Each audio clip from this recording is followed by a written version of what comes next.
So mga sir, bali ito, meron akong gagawin naman na Toyota Corolla galing Las Piñas. Pumunta pa sila dito para ipagpagawa dito sa akin yung ano, RPM at saka speedometer gauge, GLI na Matic. Bali ano, pagdating nila sakto pang nagkaroon tuloy ng iba pang problema yung ano, sakto dumating, naiayos lang nila ng park, sakto naman na pumutok yung hose ng ano dun sa linya ng tubig papunta sa IECB dun sa bypass. Nag-overheat yung ano nila, yung sasakyan. Mabuti hindi pa naghalo yung tubig at saka langis. Saktong pagdating nila dito na hindi sila inabot sa daan. Kaya ito, ayusin ko to habang pinapalamig pa yung ano, yung makina. Kasi mamaya titignan ko rin kung saan banda yung ano, yung pinaggalingan ng tubig na sumirit kanina. Buksan ko lang ito mga sir. Mga sir, bali ano, unahin ko man itong RPM gauge. Dalawa ang problema nito mga sir, RPM saka speedometer gauge. Ngayon nadagdagan na. Pagdating nila nag-overheat. Sakto lang talaga nakapark ng ayos mga sir, sumabog yung ano, tubig. Hindi na malaya ng may-ari na ano, na nagtumaas yung temperature. Baka hindi gumana yung ano, yung radiator fan nila.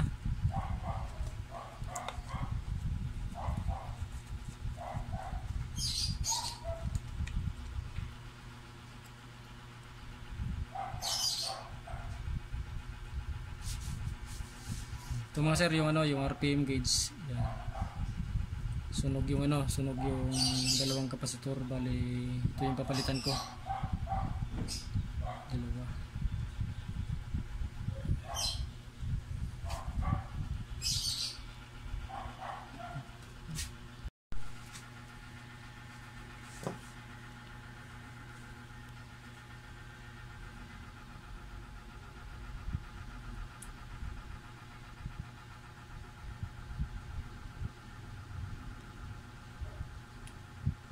Mukhang maiwan pa ng may-ari ngayon mga sir yung ano, sasakyan nila.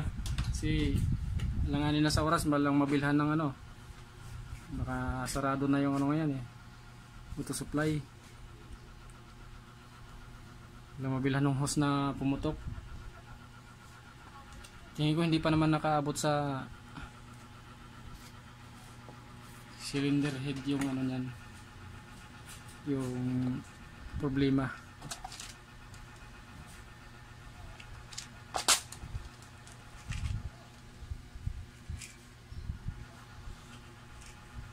Kasi nakaputok yung ano, yung hose Mabuti na lang yung hose ang pumutok, hindi yung cylinder head.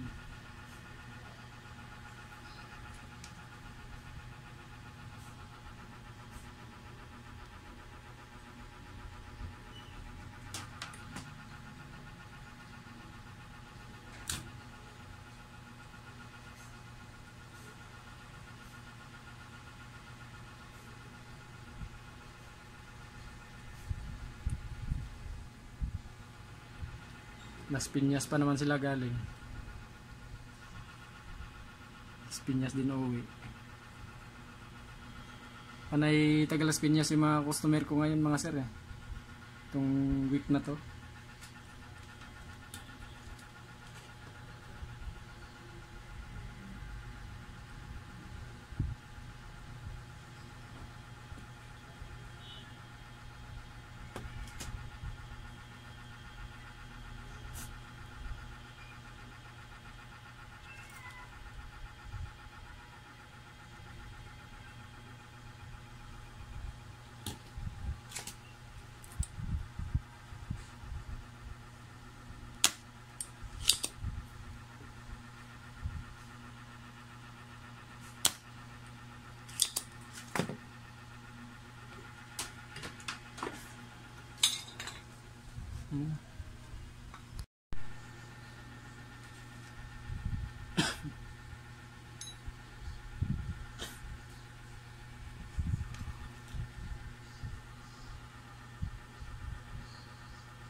Ayos na mga sir yung ano, yung RPM gauge. Yan, bago na lahat ng kapasitor.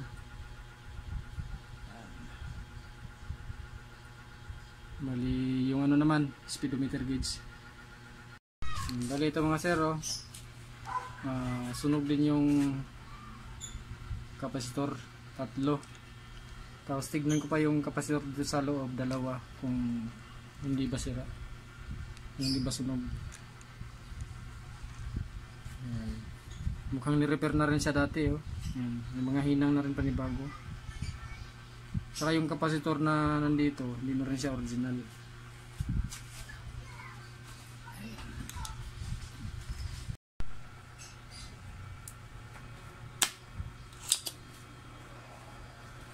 Sana makabili ng goma, yung hose, yung ano, yung pumutok na hose, yung ano, mayari, mag-alas 5 na. Ito nga sir, yung ano, habang hinintay ko yung pinabili ko na para doon sa ano, water passage dun sa sasakyan na pinagkabitan nitong ano, vinyl gauge. Ayusin ko muna itong speedometer. Imbis na speedometer at saka RPM gauge lang yung pinagawa nila, dagdagan yung problema nila.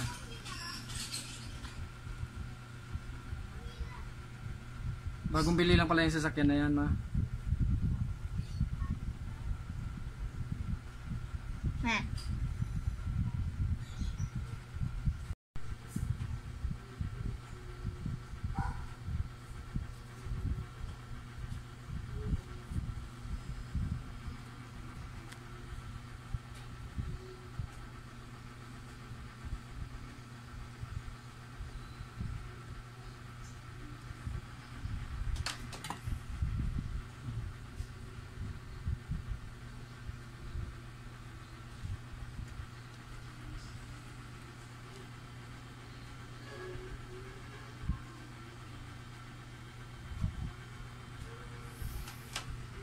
Hindi nakabili yung may-ari, maiwan nila ngayon sa sasakyan niya. Bukas na nila makuha yan. Putol-putol mo lang.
Sir, bali 5 kapasitor pinalitan ko dito sa ano, sa speedometer.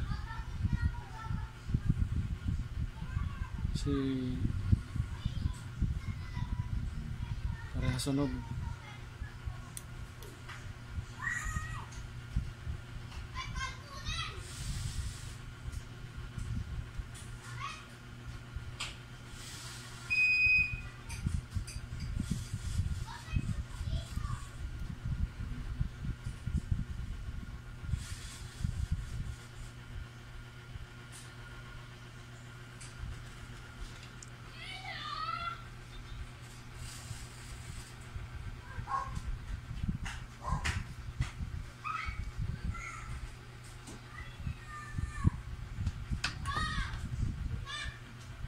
O sir, bali ito ayos na